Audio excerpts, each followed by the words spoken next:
The massive chamber of the Galactic Defense Council fell silent as Dr. Hana Kim stepped forward to the speaking platform. Her hands trembled slightly as she activated the holographic display, showing images of ancient Earth ruins and strange symbols carved into stone. Around her, representatives from 12 different alien species watched with expressions ranging from mild curiosity to open skepticism.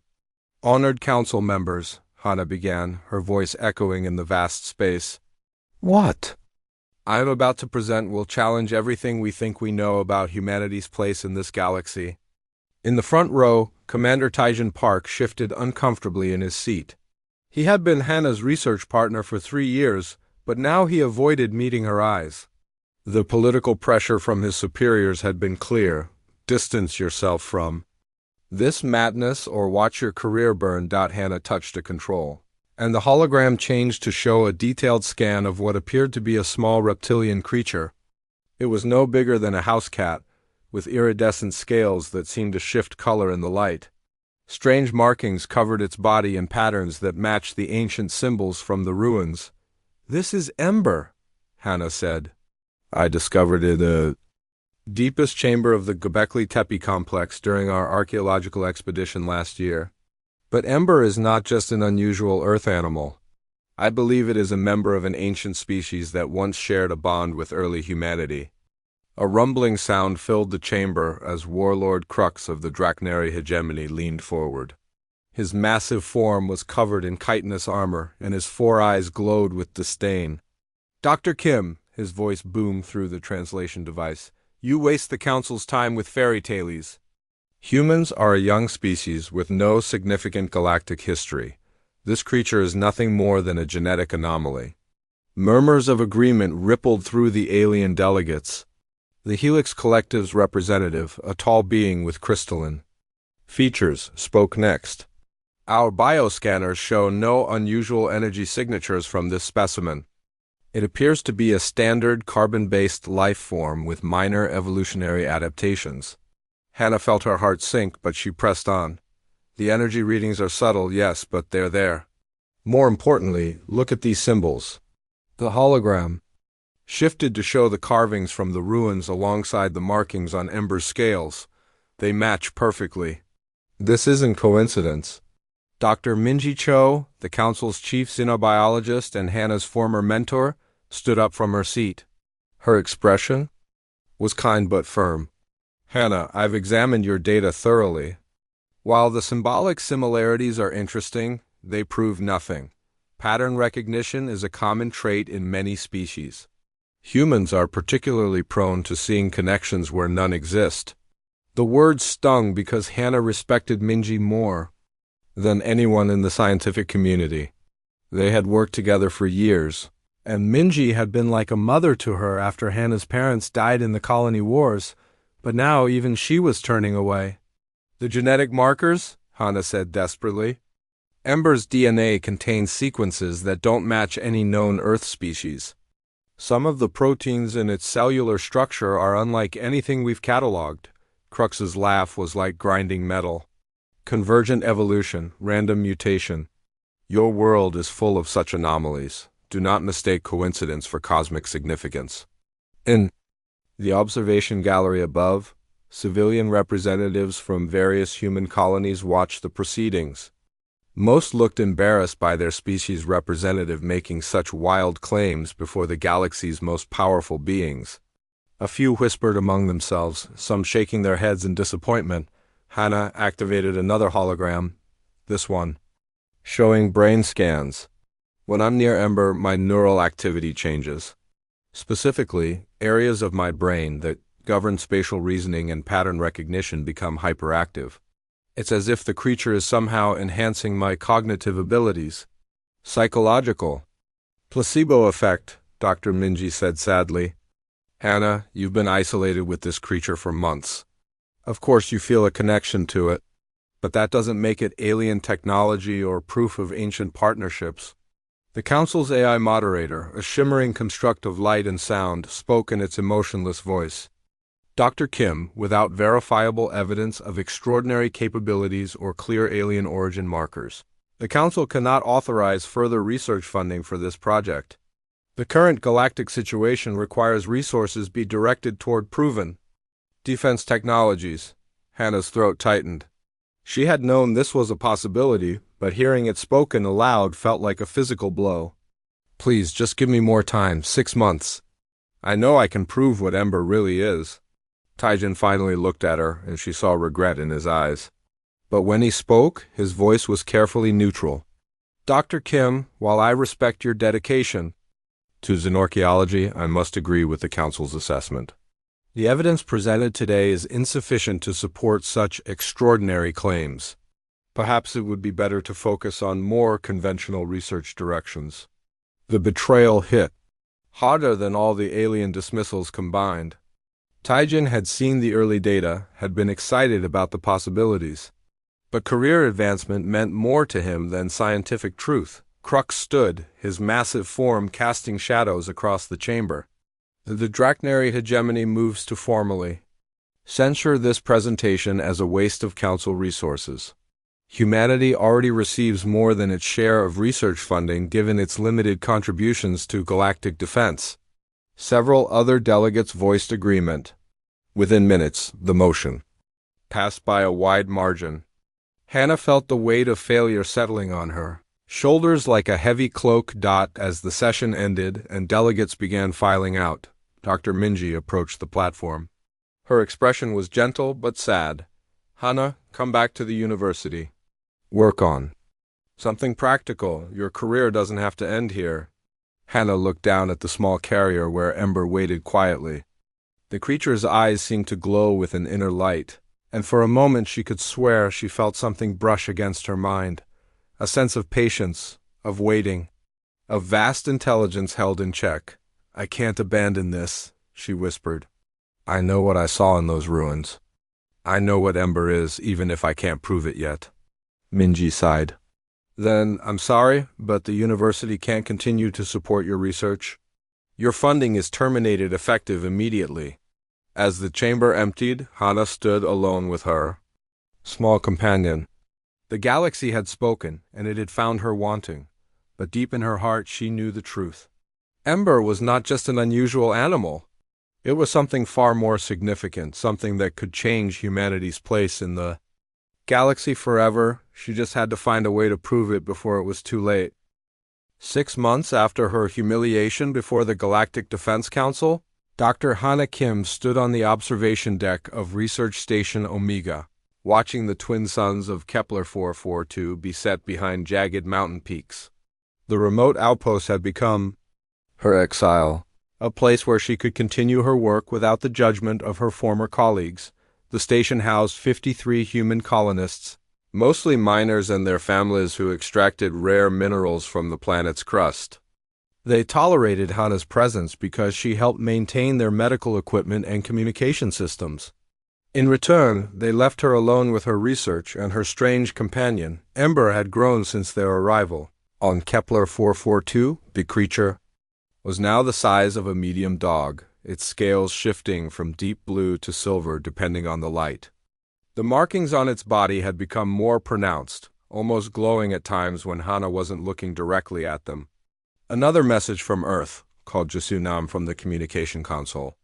The young woman served as the station's coordinator, managing supplies and maintaining contact with the colonial government. She held out a datapad with obvious reluctance. Hana took the device and scrolled through the official notice.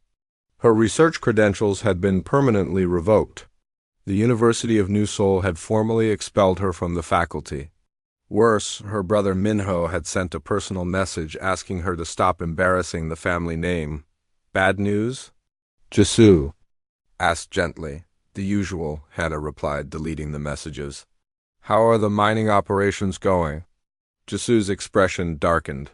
That's what I wanted to talk to you about. We've been getting strange readings from the deep shafts. The miners are nervous. Before Hana could respond, the station's emergency alarm began blaring. Red lights flashed throughout the facility as colonists rushed to the main common area.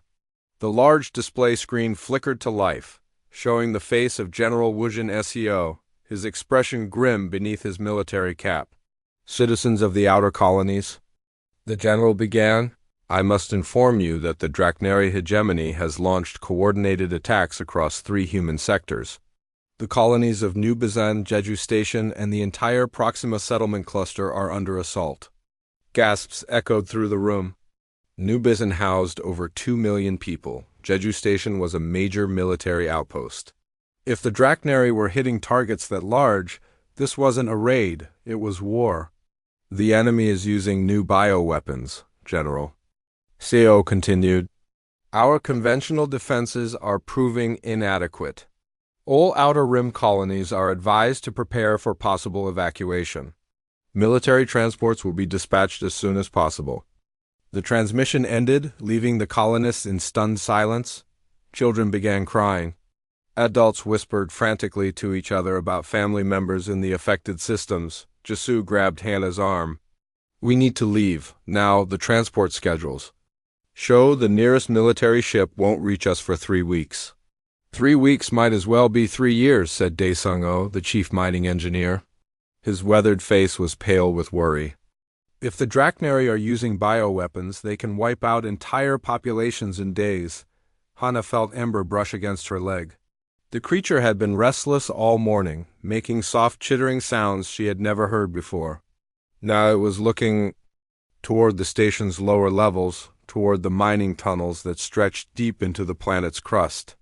Dr. Kim, Jisoo said urgently, you have friends in the government, right? People who could get us priority evacuation? Hannah almost laughed.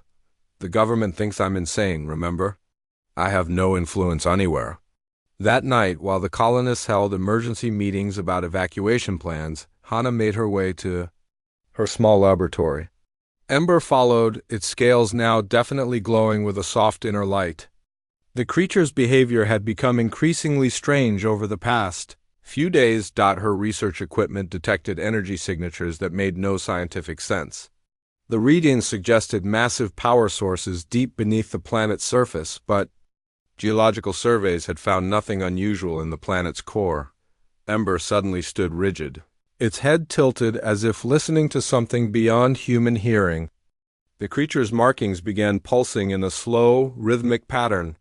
Hannah grabbed her scanner and aimed it at her companion, the device nearly overloaded.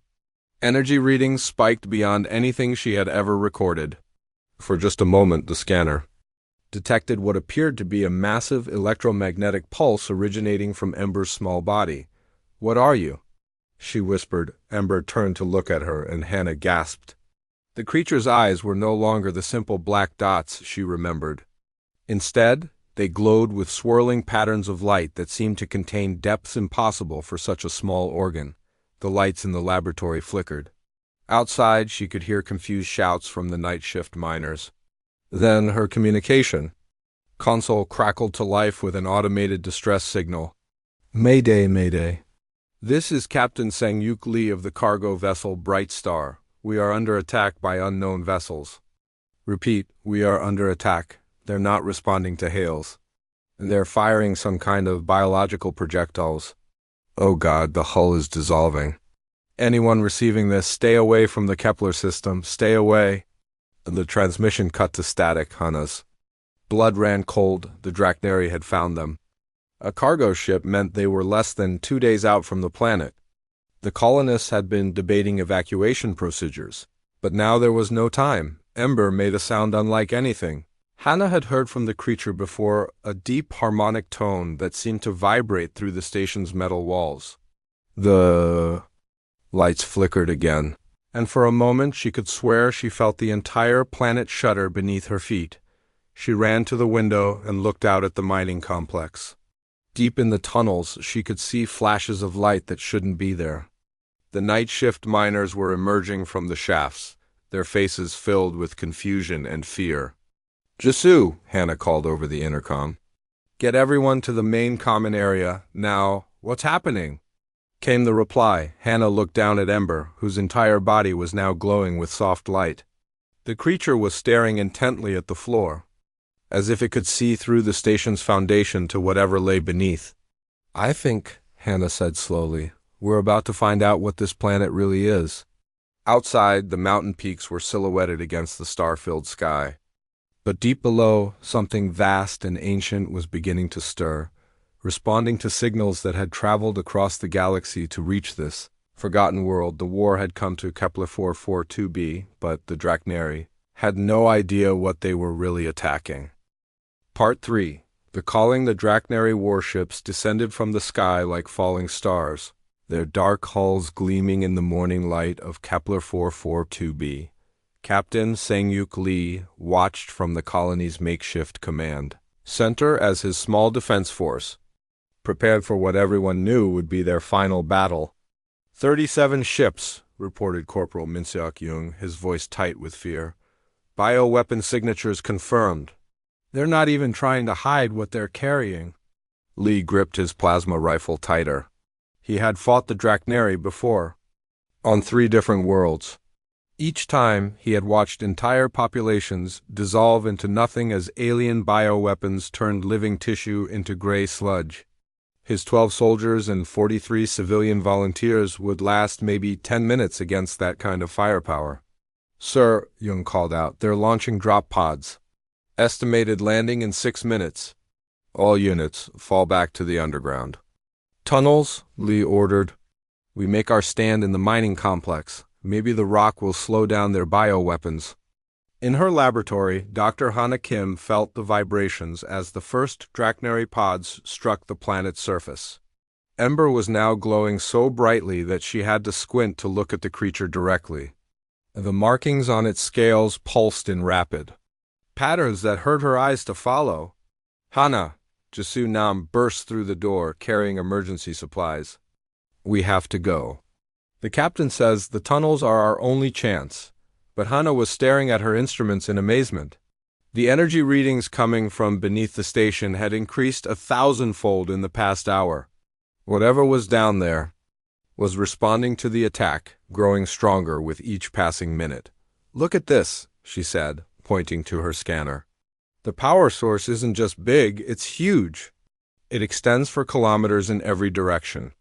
"I don't care if there's a star buried under our feet," Jasu replied. "The Drachneri will kill us all if we don't move now." An explosion shook the station. Through the window, Hana could see Drachneri bio-warriors moving between the buildings. The creatures were 8 feet tall with 4 arms ending in razor-sharp claws. Acid dripped from their mouths, eating holes in the metal walls wherever it touched. Ember suddenly darted toward the door, leading to the lower levels. The creature had never moved so fast before, almost seeming to flow like liquid light across the floor. "It wants us to go deeper," Hana said. "That's the opposite of escape," Jasu pointed out. Another explosion, much closer this time. The lights went out, leaving them in darkness except for Ember's glow. The creature made the same deep harmonic sound Hana had heard before, but now it was much louder, seeming to come from the walls themselves. "Something's down there," Hana said with sudden certainty. "Something that's been waiting." The sound of plasma fire echoed through the station as Captain Lee's forces engaged the bio-warriors in the upper tunnels. But Hana could tell from the weapons fire that they were being pushed back rapidly. Ember disappeared through the lower door. Without thinking, Hana followed, grabbing her portable scanner and emergency light.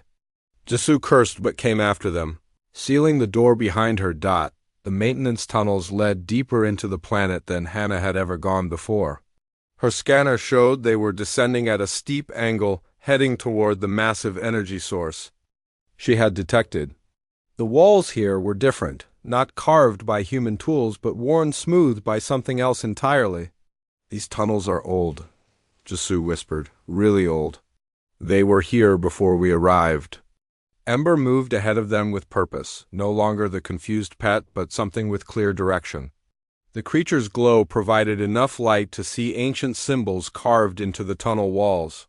Symbols that matched the markings on Ember's scales perfectly. Above them, the sounds of battle grew fainter.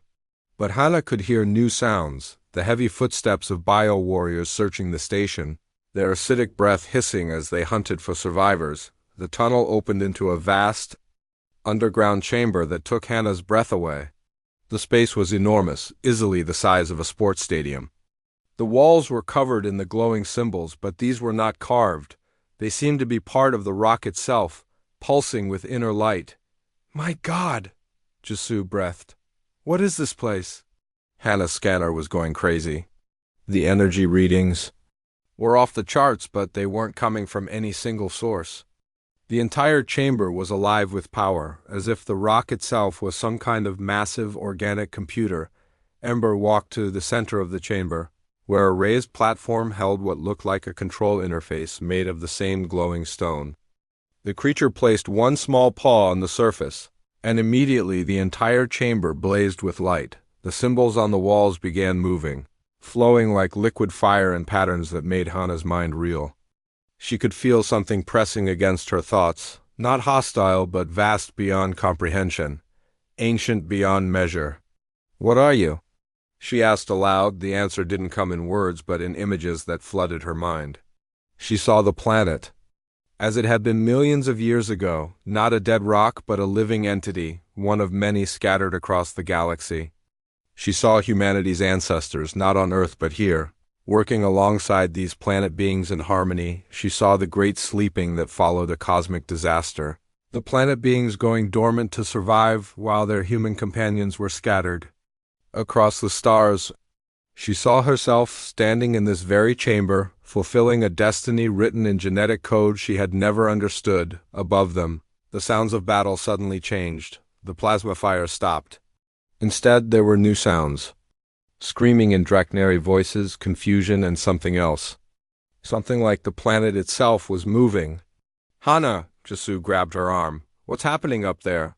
But Hannah was transfixed by the visions still flowing through her mind. She saw Ember not as a small creature, but as it truly was, a young planet being, one that had waited on Earth for someone who could hear its call. Someone who could wake the others. The chamber shuddered. Dust fell from the ceiling as something immense stirred beneath their feet. The planet wasn't just alive, it was waking up, and it was angry. Outside, Captain Lee and his remaining soldiers watched in amazement as the ground beneath the Drachnary forces began to crack and heave. Bio-warriors stumbled and fell as the very rock reached up to grab them. Their weapons, designed to dissolve organic matter, had no effect on the living stone that now moved with purpose and intelligence. The sleeping giant of Kepler 442b had heard the call of its young companion. After eons of dreams, it was finally time to wake up and remember what it meant to fight alongside humanity. The real battle was about to begin. Captain Yunwoo Shin stood on the bridge of the Drachnary dreadnought Bloodfang, watching his bio-warriors being swallowed by the planet itself. What had started as a simple colony extermination had become something beyond his understanding. The ground moved like water, reaching up to grab his soldiers and pulling them into cracks that sealed themselves afterward. "Status report," he barked at his tactical officer. "Sir, we've lost contact with 60% of our ground forces. The planet's surface is behaving in ways that violate basic physics. Our bioweapons have no effect on the animated rock formations." Shin's four eyes narrowed as he watched a massive stone hand emerge from the ground to crush one of his dropships. This was impossible. The planets didn't fight back. They were dead matter, useful only for resources or strategic positioning. "Target the mining complex with all fusion cannons," he ordered. "If the humans have some kind of terraforming weapon, we destroy it at the source." Down in the ancient chamber, Dr. Hana Kim felt the planet's pain as the Drachnary weapons struck its surface. The connection between her mind and the awakening entity was growing stronger with each passing moment. She could sense its confusion as it struggled to remember itself after millions of years of sleep. Through Ember, who now glowed like a small star, the planet being spoke directly into her thoughts. The communication wasn't in words but in concepts, and emotions that her human brain could barely process. "It's trying to understand what's happening," she told Jisoo Nam, who was pressed against the chamber wall in shock. "It's been asleep for so long that it forgot what it was." "What it was?" Jisoo asked. "Hannah, this is insane. Planets don't have consciousness." But even as she spoke, the chamber around them pulsed with obvious intelligence. The symbols on the Walls were rearranging themselves, forming new patterns that seemed to tell a story. Hannah watched in fascination as images appeared in the glowing stone, showing the history her visions had only hinted at. She saw humanity's true origin, not as evolved apes from Earth, but as companions created by the planet beings themselves. Humans had been designed to serve as living links between the vast planetary consciousnesses, allowing them to communicate across the galaxy and coordinate their actions. "We're not just random survivors on scattered worlds," Hannah whispered. "We're their partners. We were always meant to be together." Above ground, Captain Sanguk-Lee watched in amazement as the very landscape came alive to defend the colony. Massive stone creatures rose from the mining pits, their forms roughly humanoid, but hundreds of feet tall. The Draknari bio-warriors, which had seemed so terrifying minutes before, now looked like insects trying to fight giants. "Sir," Corporal Minseok-Young called out, "the enemy ships are preparing for orbital bombardment. They're going to try to glass the entire planet." Lee grabbed his communicator. "All surviving personnel, get to the deepest tunnels you can find. If they're going to burn the surface, we need to be underground." But even as he spoke, he noticed something strange. The massive stone guardians weren't just fighting randomly. They moved with purpose and intelligence, protecting specific areas where colonists were hiding. Somehow, the planet knew where its human partners were and was actively defending them. In orbit, Captain Shin gave the order to fire. Dozens of fusion beams lanced down from the Draknari fleet, each one carrying enough energy to melt stone and turn sand to glass. But as the beams struck the planet's surface, something impossible happened. The energy was absorbed. "Impossible," breathed the tactical officer. "Our weapons are having no effect. The energy is being redirected somehow." Shin watched in growing horror as the planet's surface began to glow. The absorbed energy was being channeled through vast networks beneath the crust, powering systems that had been dormant for eons. Massive structures began rising from the ground, not built but grown from the living rock itself. In the chamber, Hannah felt the planet's joy as it remembered its true nature. Through her connection with Ember, she could sense other planet beings across the galaxy beginning to stir. The awakening was spreading, carried by signals that traveled faster than light through dimensions human science couldn't measure. "It's calling to the others," she said in wonder. "There are hundreds of them, thousands, all sleeping on worlds we thought were just colonies." The planet being's voice filled her mind, not in words but in pure meaning. It was grateful for the awakening, grateful to remember its purpose. But it was also confused about why the bond with humanity had been broken for so long. "Through Ember," Hannah tried to explain. She showed the entity images of human history, the long journey from Earth. The colonies spread across the galaxy without knowledge of their true heritage. She showed it the Galactic Defense Council, the dismissal of her research, the way humanity had been treated as a minor species. The planet's response was immediate and overwhelming. Rage, pure and ancient, flowed through the connection. Not at humanity, but at those who had kept the truth hidden. At the alien species who had relegated humanity to second-class status, while they themselves were nothing compared to the planet beings. The chamber shook as that rage found expression. Above ground, the Draknari fleet watched in terror as the planet itself seemed to swell and change. Massive organic spires erupted from the surface, reaching toward space with obvious hostile intent. "Retreat," Captain Shin ordered. "Full retreat to hyperspace distance," but it was too late. The spires released clouds of energy that moved like living things, surrounding the Draknari ships before they could escape. The bio-warriors who had seemed so deadly on the ground now faced dissolution themselves as the planet's own biological weapons went to work, one by one. The enemy ships simply ceased to exist. Not destroyed by explosions or fire, but unmade at the molecular level by forces that treated matter like clay to be reshaped at will. In minutes, the entire Draknari assault force was reduced to drifting atoms scattered harmlessly in the solar. When Hannah felt the planet's satisfaction through their link. It had remembered how to fight, how to protect its human companions. But more importantly, it had sent a signal across the galaxy that would wake every sleeping planet being on every world where humans had settled. The age of humanity's persecution was ending. The age of their true partnership with the galaxy's most powerful entities was about to begin. Through Ember's glowing form, the planet being sent one final message that Hana understood perfectly. Welcome home, little sister. We have been waiting so very long for you to remember who you truly are. Above them, the stars themselves seemed to shimmer as ancient powers stirred in response to the call. The galaxy would never be the same. Admiral Dongyukyu stared at the holographic display aboard his flagship, the massive battlecruiser Unity. The readings made no sense. Where the Drachnary fleet had been just hours ago, there was nothing. Not wreckage, not debris fields, not even energy signatures. Just empty space around a planet that now pulsed with more power than a small star. Sir, reported Commander Young-Ho Kim from the sensor station, we're detecting massive energy emissions from 17 different human colony worlds. Similar patterns to what we're seeing at Kepler 442b? 17? Yu's weathered face showed his confusion. Send reconnaissance drones to each location. I want to know what's happening out there. On the planet's surface, Dr. Hana Kim emerged from the underground chamber to find a world transformed. The mining colony was gone, replaced by organic structures. That seemed to grow from the living rock itself.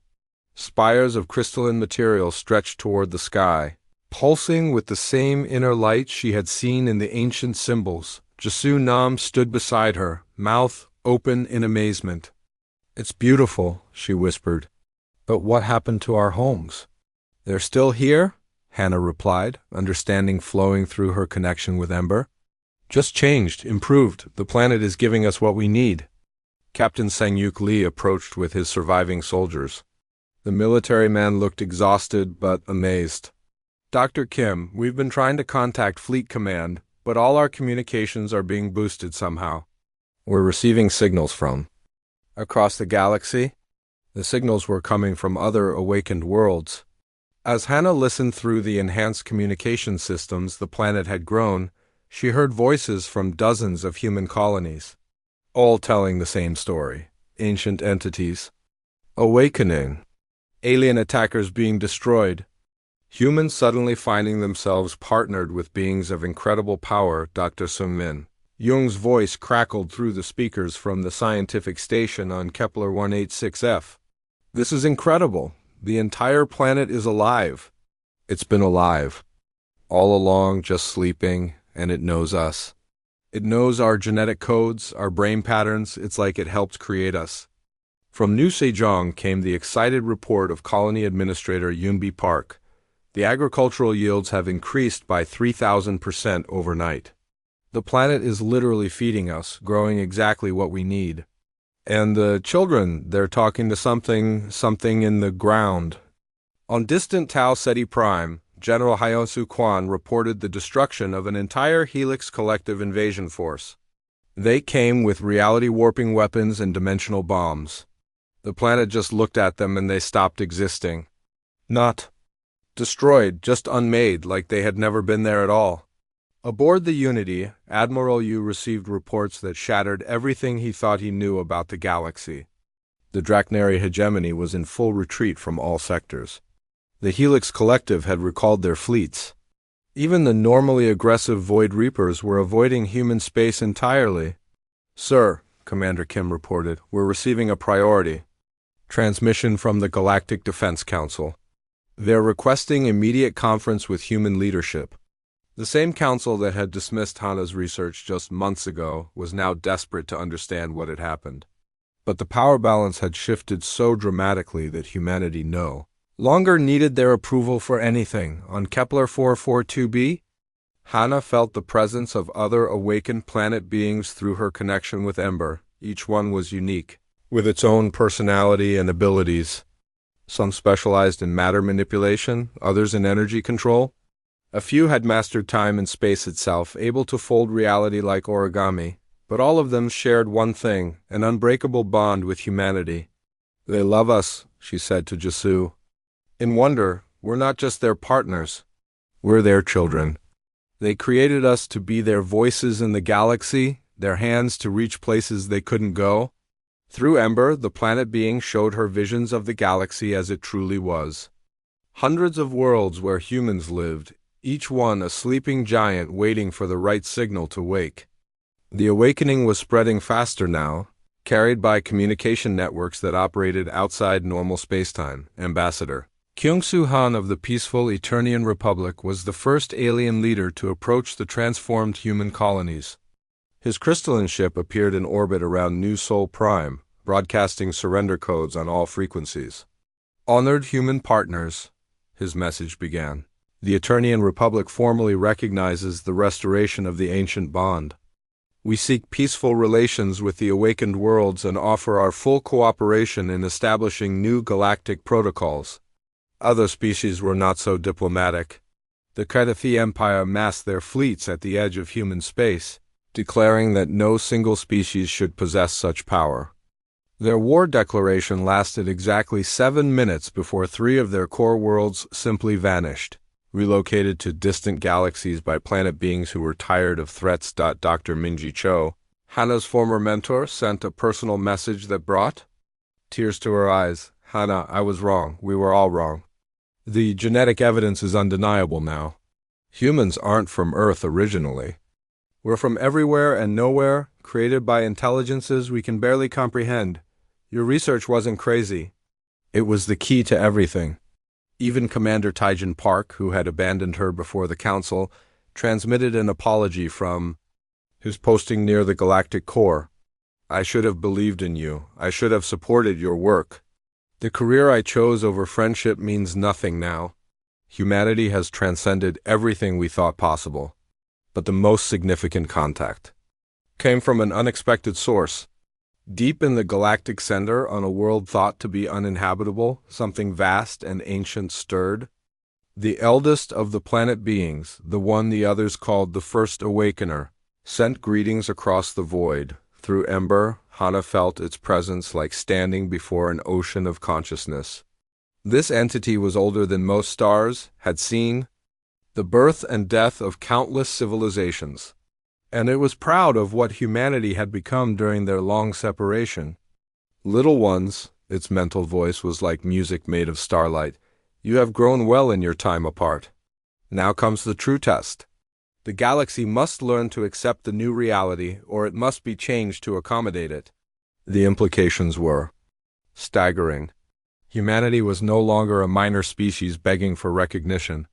They were partners to beings who could reshape reality itself. The question was no longer whether humans belonged in galactic civilization. The question was whether galactic civilization could survive the awakening of humanity's true nature. As night fell on Kepler 442b, Hana stood with Ember on one of the crystal spires, looking up at stars that suddenly seemed much closer than before. The galaxy was about to change forever, and she had been the catalyst that started it all. The greatest adventure in human history was just beginning. The Nexus system blazed with the light of 1,000 warships as the final coalition of hostile alien species made their desperate stand. Warlord Crux commanded the combined fleets from his massive dreadnought, its hull scarred from previous battles with the awakened worlds. Around him, ships from 7 different species formed the largest military force ever assembled in galactic history. Today we end the human threat forever, Crux declared over the fleet communications. Their planet demons may be powerful, but they cannot stand against our reality-warping weapons and quantum destroyers. The Coalition had spent weeks preparing for this battle.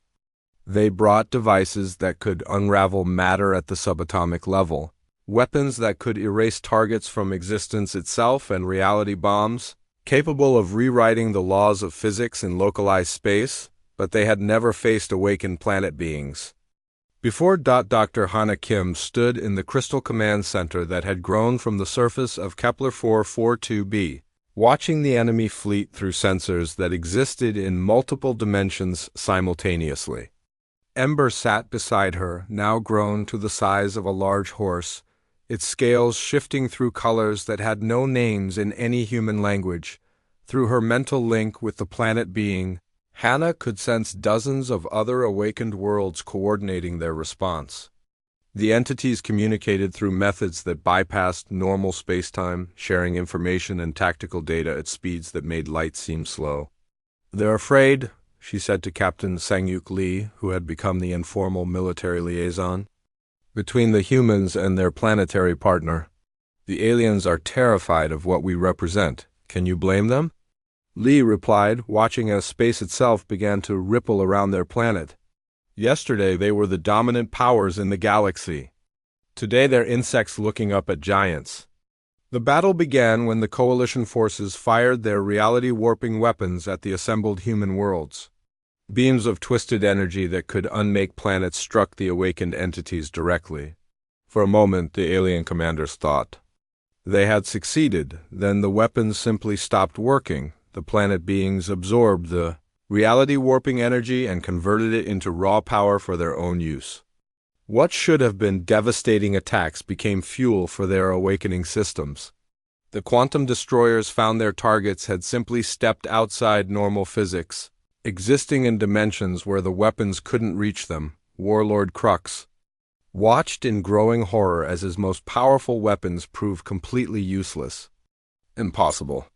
Those devices can unravel the fabric of reality itself." "Sir," his tactical officer reported, "the human worlds are responding. Energy signatures unlike anything in our databases."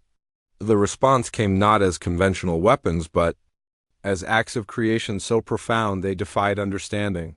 One planet being reached across space and began rewriting the molecular structure of enemy ships, transforming their hulls from metal to harmless organic compounds.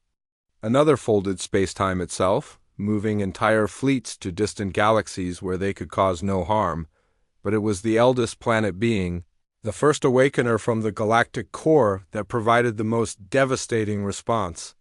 Through its human partners on the ancient world of Origin Prime, it demonstrated why the younger entities called it their teacher. Reality simply changed.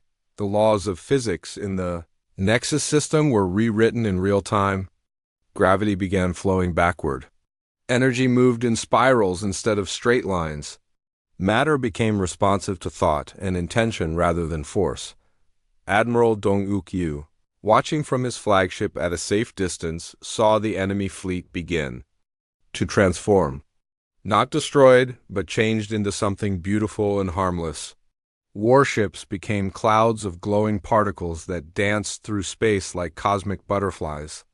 Bioweapons turned into gardens of crystalline flowers that sang in harmonies no organic throat could produce. "They're not killing them," he said in amazement. "They're showing mercy." Through Ember, Hana felt the planet being's collective decision. They could have erased the hostile fleets from existence with a thought. Instead, they chose to demonstrate their power through creation rather than destruction. The message was clear. Resistance was not just futile, it was unnecessary. 1 by 1, the surviving alien commanders surrendered. Not to superior firepower, but to the overwhelming realization that they were fighting entities that viewed violence as an outdated concept. Why destroy when you could transform? Why kill when you could educate? The Helix Collective's prime node sent the first formal surrender, followed quickly by the remnants of the Cardathi Empire. Even species that had never communicated with humans before began, transmitting peace offerings and requests for dialogue, but the transformation wasn't limited to the battlefield. Across the galaxy, on every world where humans lived alongside their awakened planetary partners, miraculous changes were taking place. Deserts bloomed into gardens overnight. Polluted atmospheres cleaned themselves. Dead worlds came alive with impossible beauty. Children born on the awakened planets displayed abilities that seemed magical to earlier generations.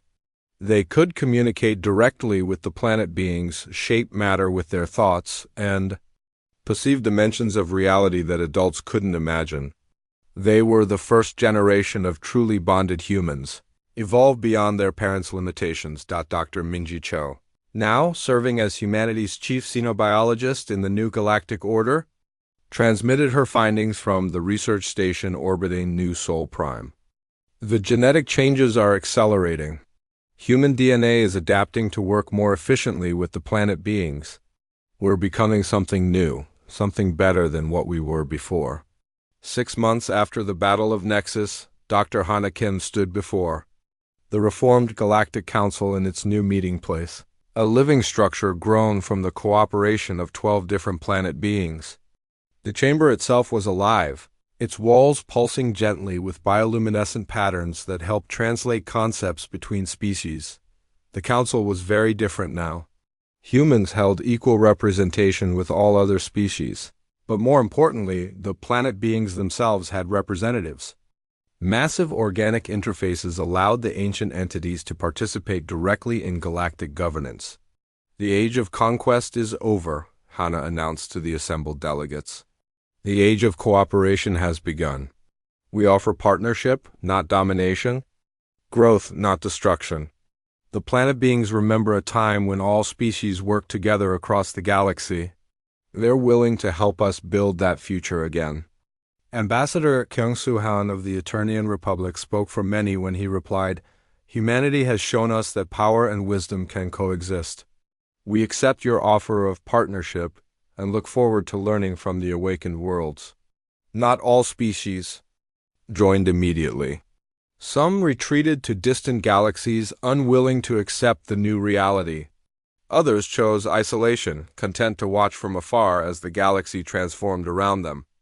But many embraced the change, discovering that cooperation with the planet beings brought benefits beyond imagination. Years passed. Children who had never known a galaxy without awakened worlds grew up taking miracles for granted. They played with juvenile planet beings as naturally as their parents had played with pets. They learned to shape reality through partnership rather than force. Hana, now elderly but still vital thanks to the life-extending gifts of her planetary partner, often stood with Ember on the crystal spires of Kepler 442b. The creature had grown massive over the years, its true form now revealed as a young planet being preparing for its own world to manage. "Did you know?" she asked it one evening, watching the stars that no longer seemed distant. "When you first came to me on Earth, did you know what would happen?" Ember's response came not in words but in warm amusement that filled her mind. Of course it had known. The planet beings had been waiting for the right human to make contact. Someone who would believe despite all evidence to the contrary. Someone stubborn enough to pursue impossible truths. They had called her delusional. They had mocked her research and destroyed her career. But in the end, her delusion had become the foundation of humanity's greatest achievement. The galaxy was at peace, not through conquest but through understanding. And at the heart of it all was the bond between humanity and the ancient intelligences that had shaped them from the very beginning. The age of ash was over. The age of rebirth had begun.